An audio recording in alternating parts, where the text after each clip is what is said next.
6 days into this crisis, refugees from the Catatumbo region keep lining up at this stadium in the city of Cucuta, hoping to receive food, water and clothing.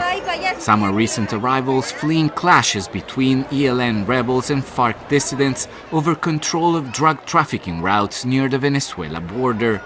Others, here for days, say promised assistance hasn't materialized. We are staying with relatives, sleeping in a corridor on the floor without blankets, a mattress, a fan, and we have 3 kids. It's a very difficult situation.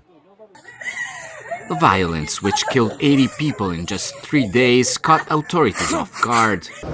President Petro, whose total peace plan aimed to end violence through negotiations with all remaining armed groups, admitted failure. The situation in Catatumbo shows us where it is going. You also learn from failures, and this is a failure, the failure of the nation.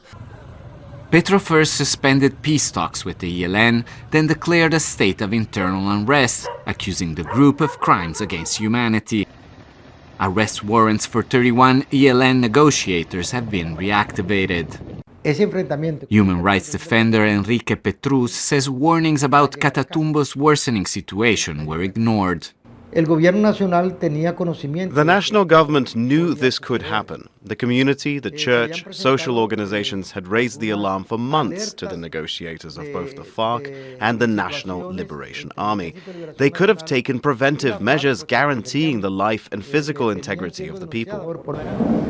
On Wednesday evening in Cucuta, Colombia's Minister of Interior announced a major military offensive to reclaim the region. The call to all Colombians is to unite against those who seek to keep shedding blood in Catatumbo and creating more victims.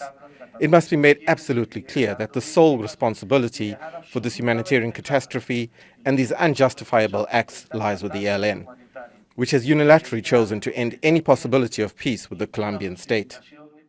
President Petro had hoped to leave behind a peaceful nation when his term ends in a year and a half.